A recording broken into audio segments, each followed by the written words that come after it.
Welcome to Unity of Charlotte, and it's a very good morning for several reasons.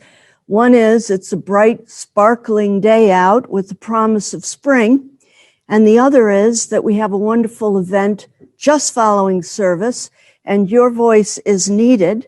It is regarding our mission-centric vision and the unfoldment of that, so I know you'll want to join us for that. So in this beautiful morning, I do welcome you to Unity of Charlotte, where our mission is to nurture a deep and mature experience of God through the practice of unity principles. And simply put, we are here to love, grow, and serve. And so I'm Reverend Pat Dre, and I am so glad you're with us today by Zoom or by YouTube. We're going to start this morning by sharing our statement of oneness. So please join me in that. There is but one presence and one power in my life and the universe, God, good omnipotence. And now for our opening prayer. Relax and take a deep, deep breath and let it go. And know that you are in the right place at the right time. And your soul is directing you in the perfect ways. And join with me in knowing that ever so wonderful truth, that there is but one life and one divine energy. And that life restores, renews, and flows through me right now. In fact, this life is my life right now. And in this beautiful morning, I know that life calls me forward to experience the very best, the very best. When life flows and I let it flow freely, it allows me to live in security and peace, in a knowing, because the divine presence lets its wisdom flow through me. And therefore I live in confidence and trust that I am being taken care of now and always. And I take in this truth at a deeper level. I know that each and every day, as it flows, that I am called to unite with the divine in living life. And when things are difficult, all the more important that I align, that I know from where I came, and I know that which I am made of, the God DNA, and that it flows always. It never stops. It never weakens. It's always there for me. And so today, and in this service, and in this opportunity to join together in the principles that we know to be true, I pay attention to my own spiritual development. I know that this service is perfect for me. It speaks to me. It speaks to the divine within me, and it calls me forth to express that ever more clearly, ever more strongly, and ever more joyously. And in this day, I know and experience the love. It is the love that comes from the one, which is that extraordinary love, that very big love that we know about and we have heard about. And remembering this always, always leads me to the better way. So I am here today in full force, totally open, totally listening, totally belonging. I belong right here, right now, and I belong in this wonderful circle that we call Unity of Charlotte. And by virtue of my belonging, my heart is open, my mind is open, and the wisdom flows. I hold this day precious, and I am deeply grateful for it. And join with me in knowing that this is so, And so it is. Amen. So thank you again for being with us this morning. For those of you that are joining us on Zoom, you know we open a little bit early and have a wonderful conversation, and that we leave it open afterwards. After service today, we will move directly into our town hall with the focus on your voice is needed for our mission-centric vision. I promise you it'll be a wonderful discussion. For those of you that are joining us on YouTube, please like and subscribe so that other people can find us. If you or anyone you know is in need of prayer, please go to our website and click on the prayer link. It is our pleasure to pray for you and for your loved ones. So please stay in touch with us. It is our joy. It is something that's very important to us here at Unity, to be joined in prayer and to help you express in your life to the top of your desires.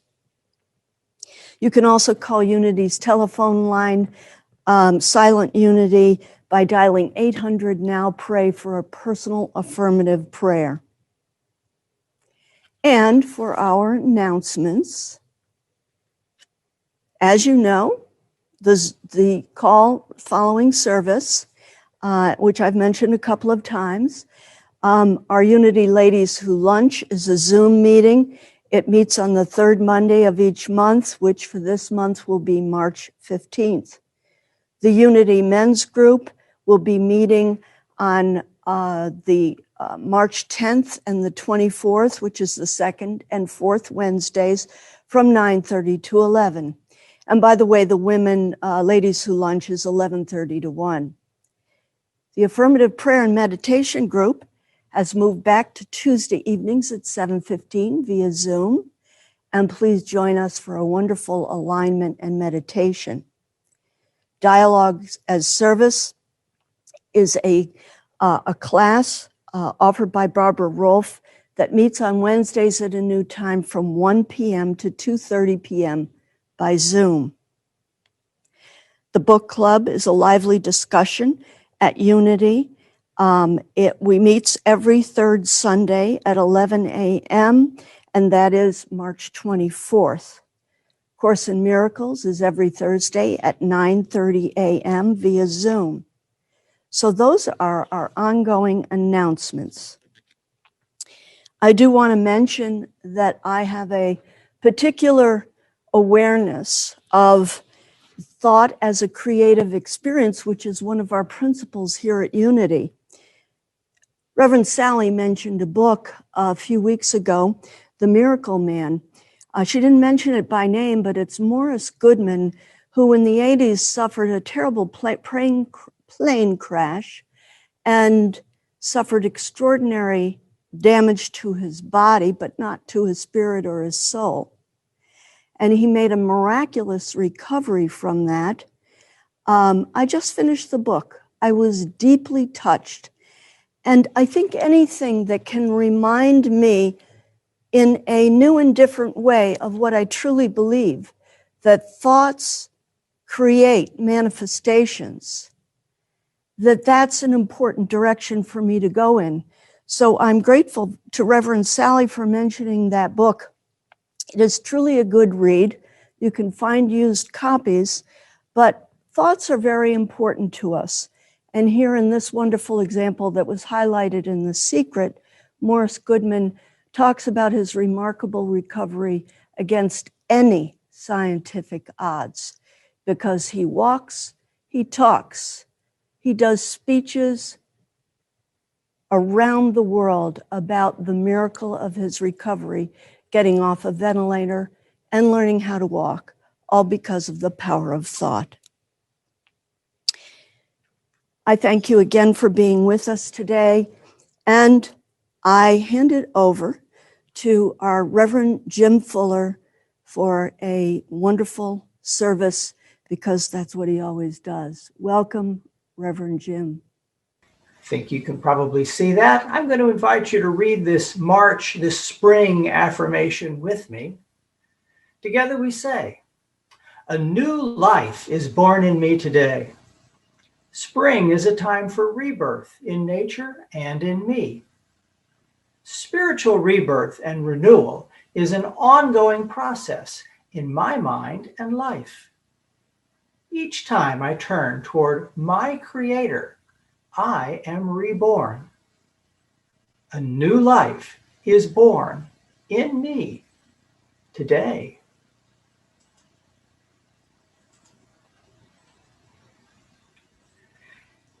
As is usual, I'm going to move us into our time of prayer and meditation. I often play a little music beforehand. This time I'm simply going to take us into meditation and then share something musical afterwards.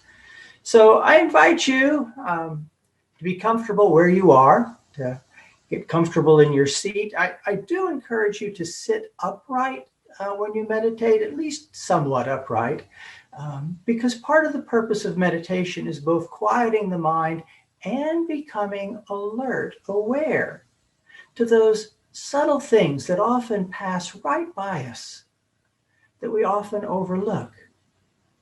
So we sit upright, we let our hands and feet rest comfortably on the floor, hands on the lap. We take some nice deep breaths. Feel the air move through our body, the breath, the life move through the physical body. Feel the energy that's present in that body, present right where you are.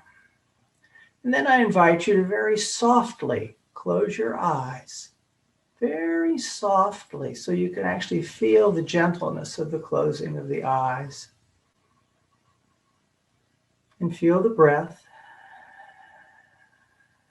And let the breath help the body begin to soften.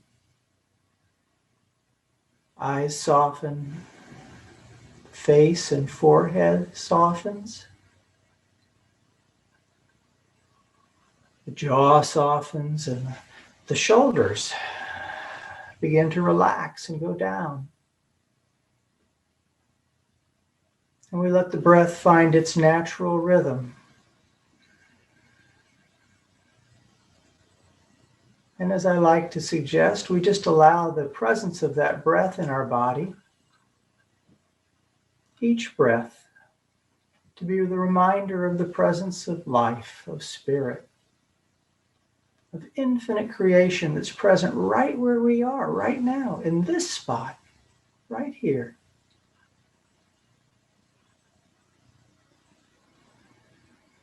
We don't have to go anywhere. We don't have to imagine anything. For right now, in this moment, in this breath, all of life, all of creation, all that we are is present with us.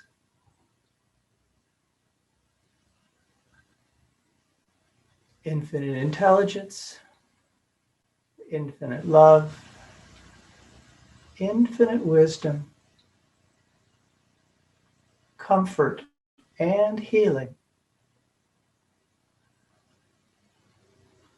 So let's just take a few moments and rest in this stillness together. Connected heart to heart, mind to mind, in the presence of our Creator.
continuing to feel that breath,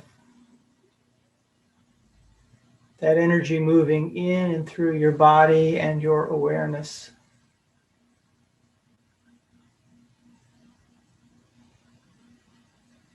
Just notice what your state is right now, the state of your being, having sat quietly for just a couple minutes.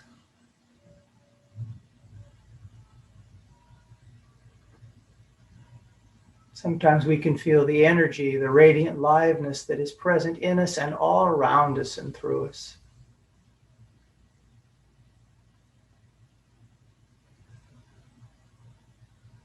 An increased awareness and an openness to that which is beyond our ordinary day-to-day seeing, even with our eyes closed.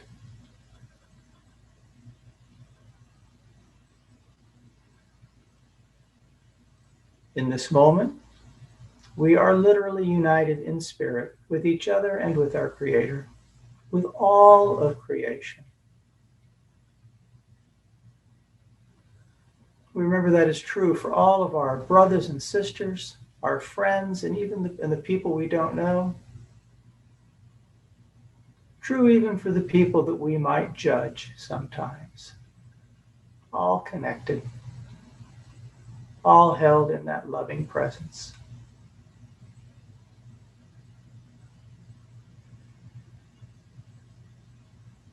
And so I invite that presence to continue working through us, to continue being in our awareness, and us being in awareness of it, even as we begin to bring this meditation to a close.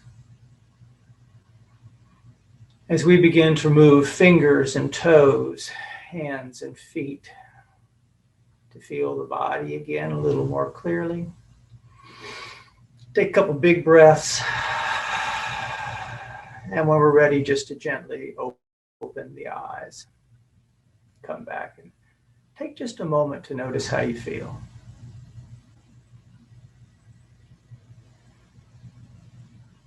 That was just a few minutes. Can you imagine what we can do if we really give our attention to it?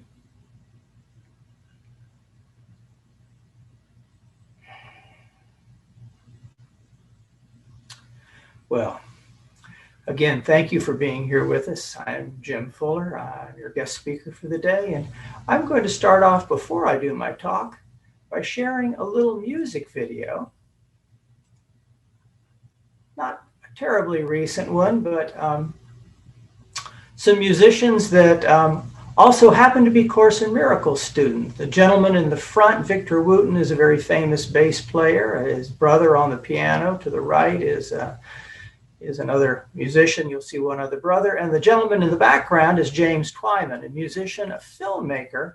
And one of the things that these guys all have in common is they're all Course in Miracles students, long time. You'll see their families in just a moment.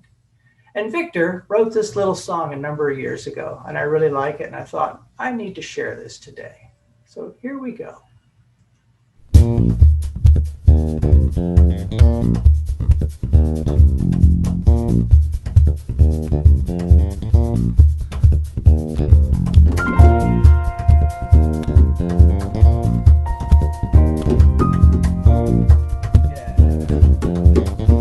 I saw God the other day.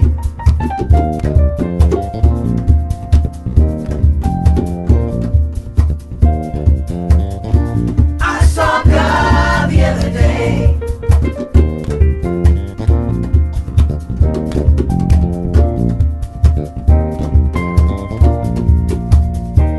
Now I'm gonna tell you a story, and this one you can repeat. I saw God the other day, just walking down the street. And he said, I have something I want to tell you, something I've been dying to say. You've been waiting for my return. The truth, I never went away. I don't care if you believe me at all. I know who I saw, and it was God. So I said, hold on just a minute. How do I know it's really you? Well, she gave me a simple answer. She said, You don't, unless you do. wait a minute. I don't quite understand all this. Tell me, what do you want with me? I'm not even a religious kind of person. And he said, You don't have to be. well, I don't know if I'm the right one to talk to. You know, a few of my puzzle pieces are missing. And she said, I speak to everyone, but not everyone chooses to listen. well, then tell me how to treat my enemies. I mean, the people I despise. And he said, The answer will be clear when you see me in their eyes. I don't care if you believe me at all. I know who I saw, and it was God. I saw God the other day. She looked like you, he looked like me. I saw God the other day. She looked like you, he looked like me.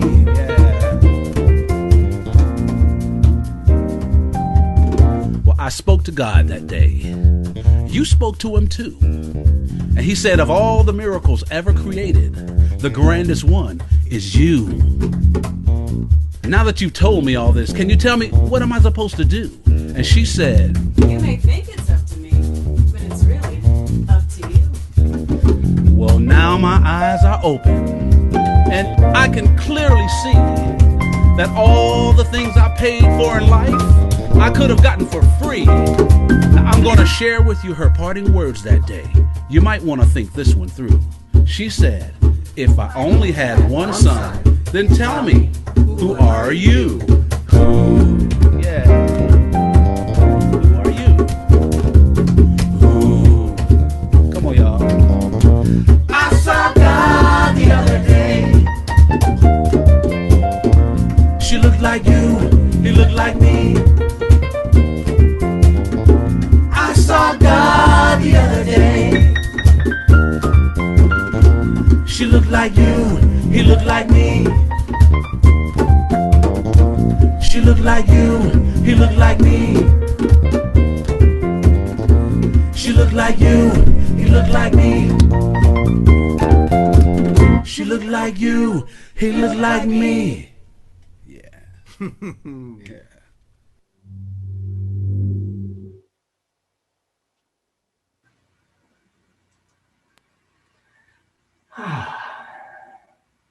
So, hope you enjoyed that.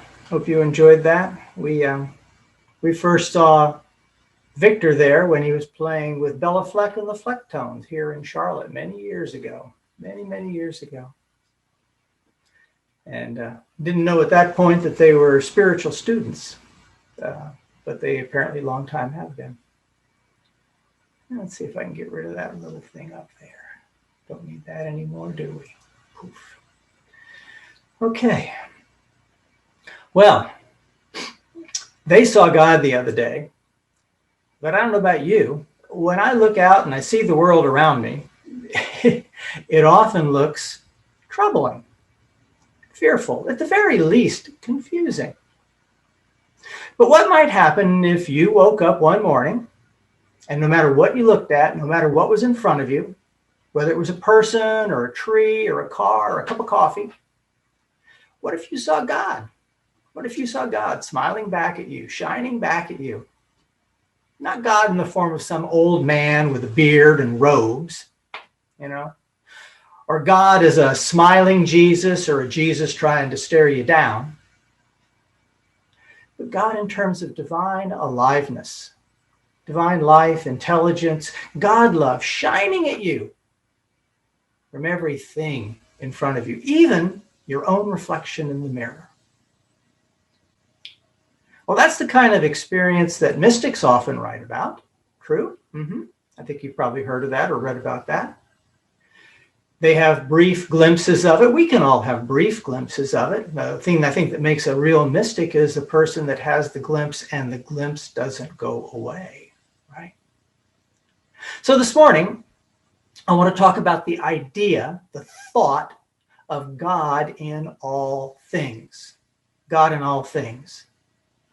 And suggest that being able to focus on that and maybe experience some of that will begin to open up your spiritual experience. The founders of Unity, Charles and Myrtle Fillmore, reminded everyone all the time that we are a lot more than people think we are, than what meets the eye. We're much more than intelligent physical organisms. Their understanding of those words in Genesis, created in the image and after the likeness of God, was that we're created of the basic spiritual stuff of God. In their day, they referred to it as spiritual substance. Spiritual substance. Everything, they said, is made of spiritual substance. Today, I kind of think of it more in terms of intelligent, creative, divine energy. Those are words I associate with it. We can see that reflected a little bit in some of Jesus's teachings. If you look at John 14, where Jesus says, it's not me doing this stuff. It's not me speaking to you. It's the Father. The Father is in me. I am in the Father. That divine creative energy in me, I'm in it. And the more we study and the more we explore, the more we begin to notice this spiritual substance, this God stuff, looking back at us, not just from Jesus, but from everything, from all kinds of people and things, and even places that look like empty space to us. In the Psalms, Psalm 139 poetically asks the question, where can I go from your spirit? Where can I flee from your presence? If I ascend to heaven, you're there. If I make my bed in Sheol, the place of the dead, you're there as well. If I take the wings of morning and settle at the farthest limits of the sea, even there your hand will lead me, and your right hand will hold me fast. If I say, well, surely darkness shall overcome me, and the light around me become night, even the darkness is not dark to you. The night is as bright as day, for darkness is as light to you, God. For it was you who formed the inmost parts of me and knit me together in my mother's womb. It was you who formed the inmost parts of me and knit me together in my mother's womb. That's Psalm 139. Well, I don't know about you, but my human eyes and my human mind do a pretty good job of pointing out to me on pretty much a daily basis the many places where they think God is definitely not present. Here's a partial list. Certainly God or good cannot be present in something like a serial killer, right? Or an abuser, or people who lie and cheat. Or I guess God couldn't be present in things like dirt and rocks and empty space. And as my mind likes to point out, well, what about us? With all of our little unwanted habits, faults, our persistent weaknesses, and our often painful or shameful histories. Of course, God couldn't be present there, my mind says. But unfortunately, what we forget to ask or question when those thoughts arise is, am I seeing these apparently godless people and godless things as they are? Or is my seeing limiting me, my way of seeing, limiting me from noticing the God that's present in everything? A person with mental illness will probably claim to see a lot of things that you and I and other people can't see or don't see. They may claim to hear things that we have never heard and to know things that we know simply aren't so. They may look past whatever help or assistance is being offered them, seeing only their own fears and delusions in front of them. We look at them, our heart goes out, and we say, wow, that's really crazy. That's really crazy. But perhaps another explanation is that they are in some way asleep to reality. I mention that because I want to share a story about a dream I had a number of years back. I don't know if any of you pay attention to your dreams. It's a good thing to do. Charles and Myrtle Fillmore with Unity were very attentive to their dreams and often got inspiration and clarification through their dreams. I don't know if you've noticed, but sometimes some of your dreams are just kind of a rehashing of bits of the day or things you're trying to figure out, or bringing up fears that are going on in your head.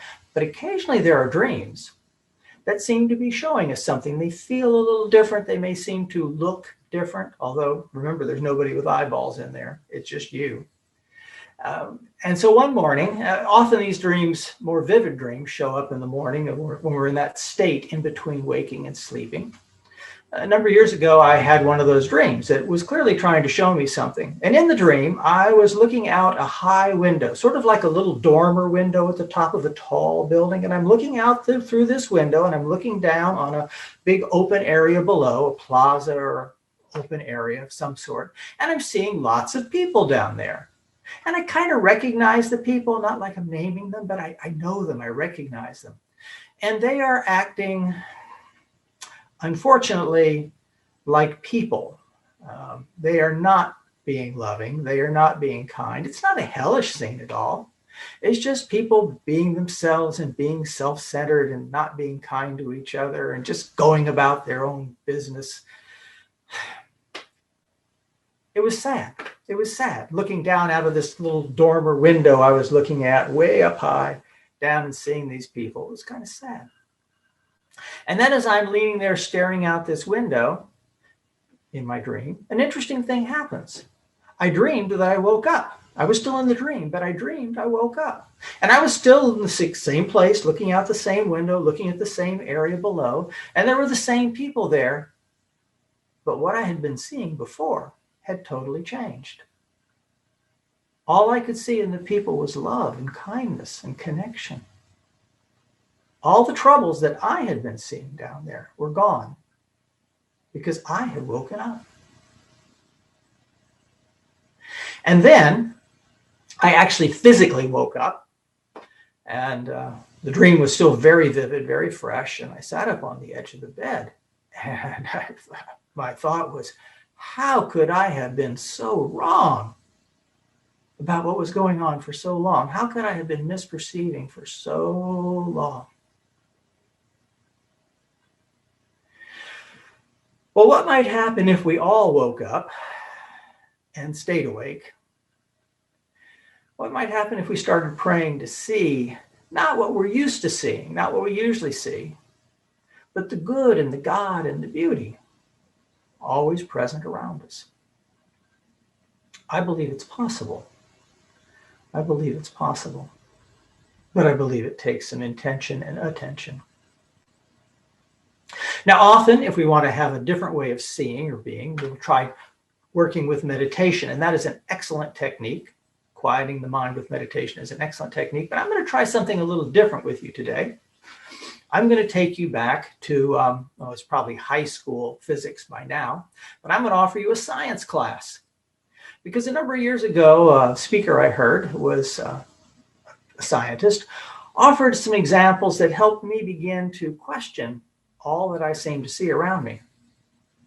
He started off by describing to me what an atom might look like. Remember, atoms are the little bitty particles that everything is made of. You, me, the screen in front of you, whatever's behind you. He said, if you would take a tiny green pea, little green pea like you might eat for dinner, carry that green pea, walk out into the middle of a football stadium. We have one in downtown Charlotte, so walk into the middle of the downtown Charlotte football stadium, put that green pea right in the middle of the 50-yard line, okay? And then take some very cleverly trained gnats, just a few, in your hand, and send those cleverly trained gnats off to fly around the outside of the stadium. Now, remember, because this is physics and space and energy, well, the gnats aren't solid, neither is the pea, but they appear to be. But anyway, the pea on the 50-yard line, the gnats flying around the outside of the stadium. Now take away the stadium.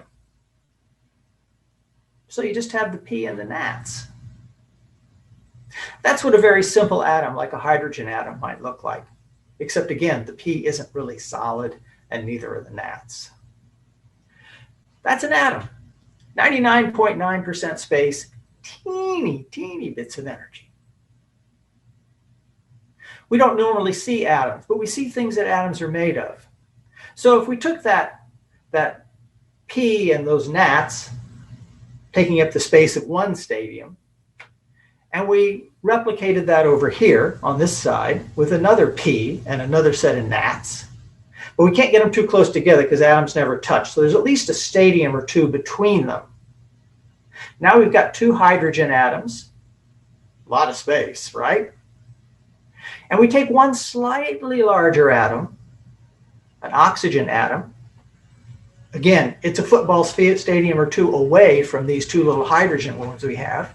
And it has a P that's about the same size as the P in the other one. It may have a couple extra gnats because it's oxygen. It gets extra gnats. We now have a water molecule. Three little energy centers, about the size of a pea, in the middle of football stadiums with gnats that we couldn't even see because they're so far away, and lots of space between them. That's a little bit of water. Mostly emptiness. Now, let's say we take a really powerful microscope and we look into our physical body, which is mostly water, isn't it? Mostly water. Mostly that empty space. That's what we would see. That's what we would see. Empty space, teeny bits of energy, far apart. Far apart. Nothing really solid there. It's sort of an optical, I would say, illusion or trick that we see solid here, or we see solid on the screen in front of us. That's what everything in our world actually looks like. Everything. Vast amounts of emptiness, teeny bits of energy. If we reverse the process, and instead of looking inward into things, start looking outward into space, guess what? We find the same thing. Remarkably similar. What we call outer space is 99% empty space. It's a long way to the moon. It's a long way to the nearest planet. Long way, mostly empty space. Little bits of clusters of energy. We call those clusters of energy stars and comets and planets. But remember, those things are also 99% empty space. We live in a universe that the Buddhists would love because they talk about emptiness. They're talking about mental, but we live in a universe of emptiness.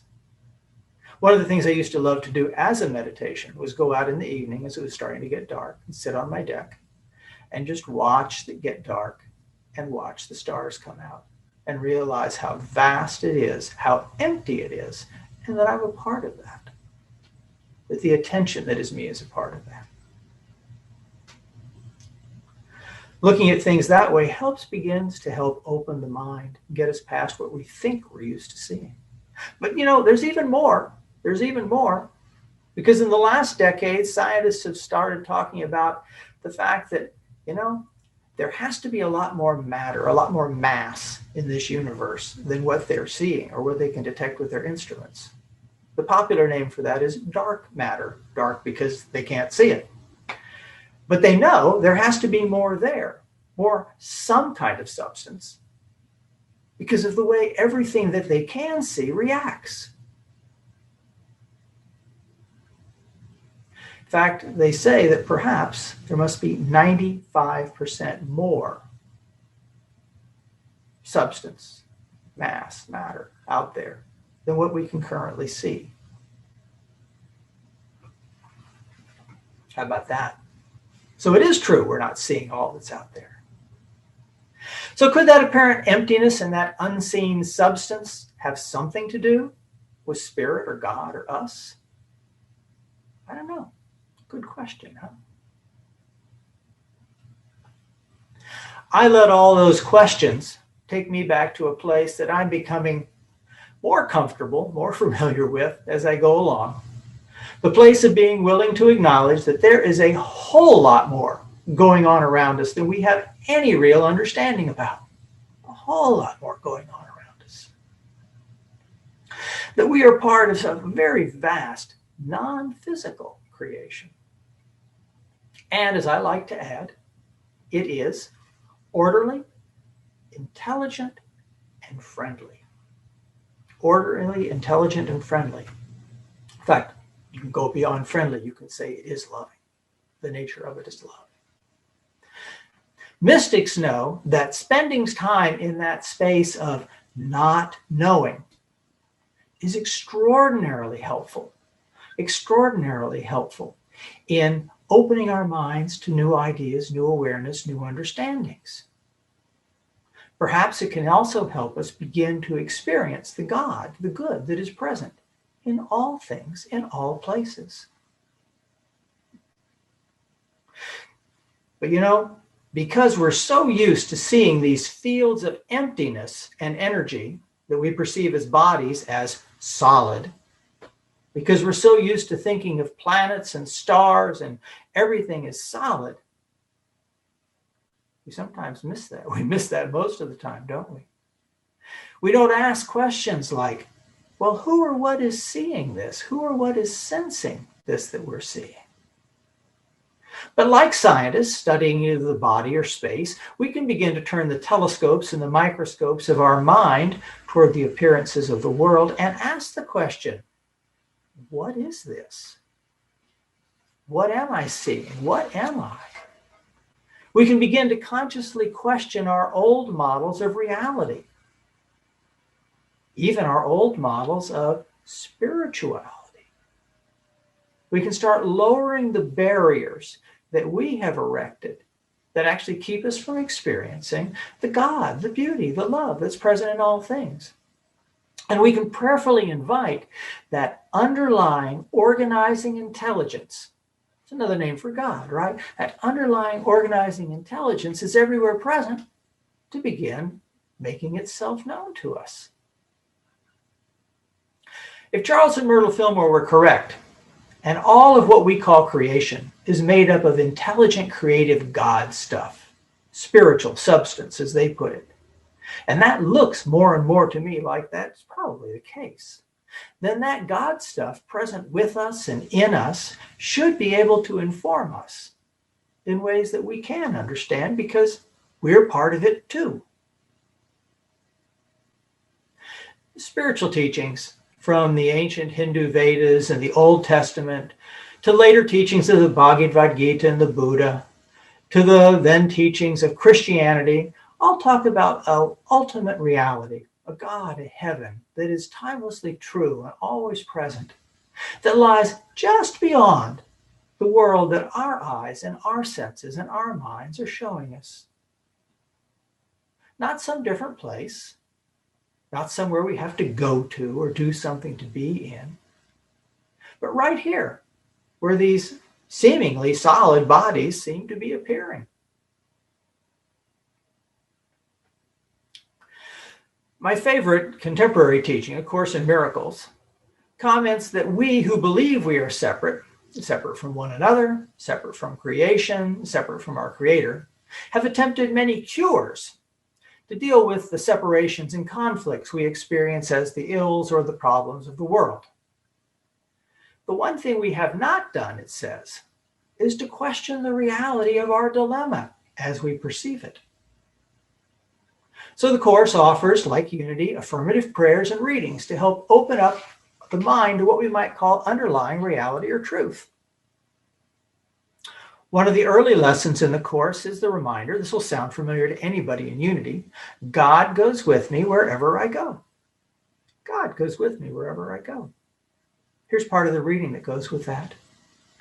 Deep within you is everything that is perfect, ready to radiate through you and out into the world.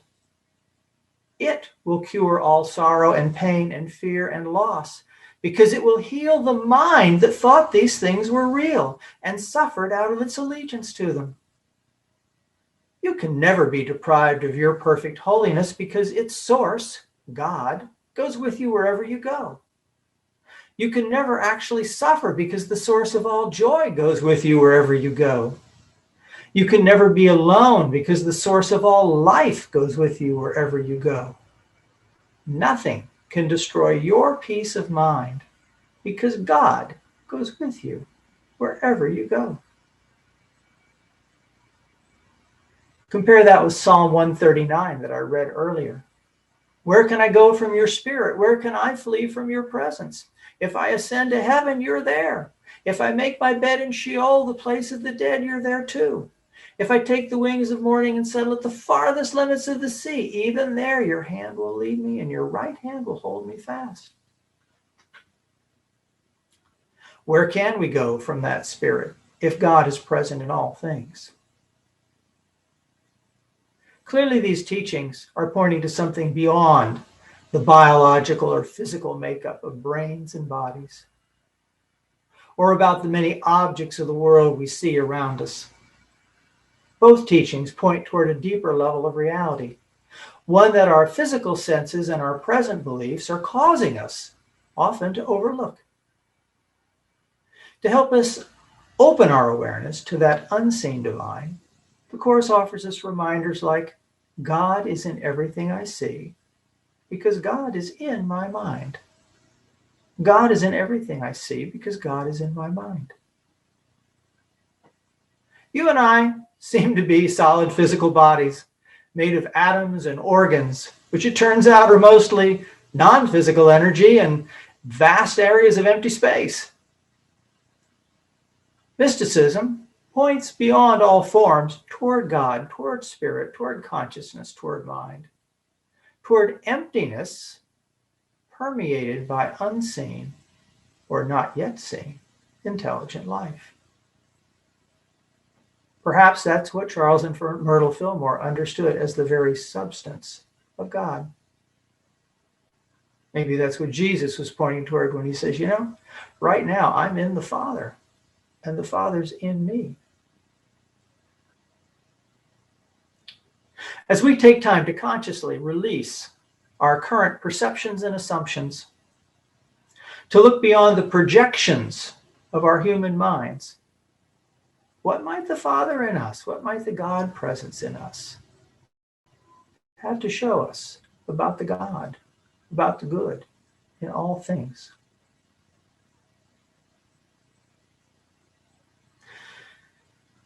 Deep within you is everything that is perfect, ready to radiate through you and out into the world. It will cure all sorrow and pain, fear and loss, because it will heal the mind that thought these things were real and suffered out of allegiance to them.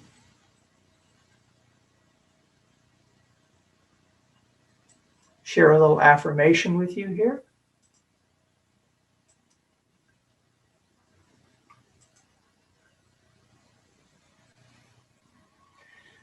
I'll invite you to read this with me as I read along.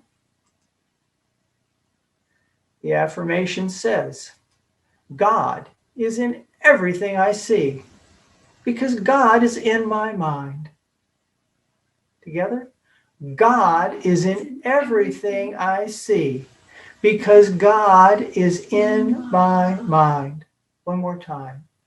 God is in everything I see because God is in my mind. Close your eyes and let that thought settle down.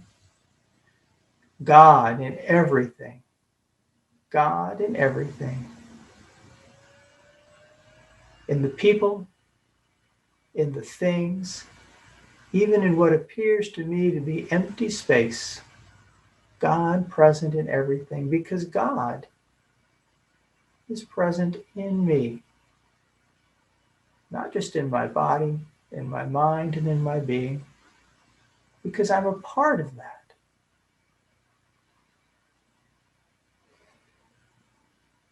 And that intelligence, that life, that creative energy of God is more than able to show us exactly what it is, what we are, what we've been overlooking, what we've been asleep too.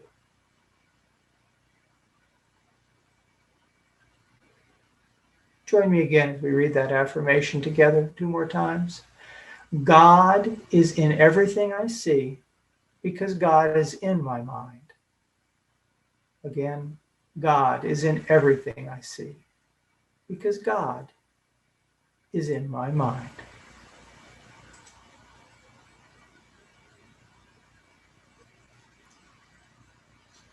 Well, that's what I wanted to share today.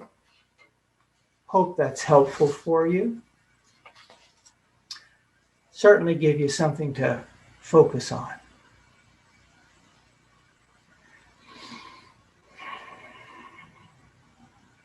Well, at this point, I will invite you to focus on Unity of Charlotte and our appreciation for this ministry and how it helps us get together and share new ideas and let go of old ideas and encourage and help empower one another.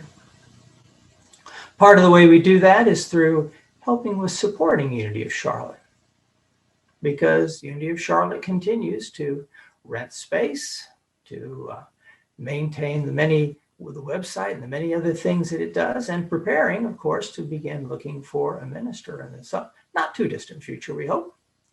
So your donations, your tithes, if you're a tither, that can be a wonderful, powerful practice. I promise to talk about that at some point.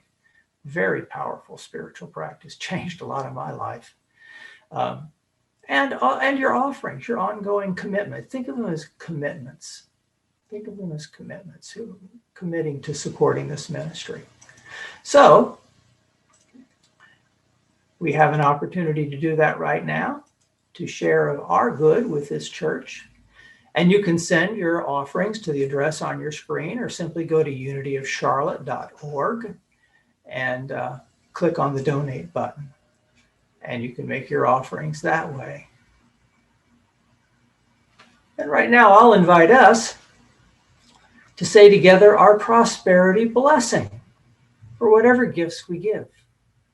Together we say, joyously I give this gift, knowing the divine presence blesses and multiplies all that I am, all that I have, all that I give, and all that I receive. Thank you, God.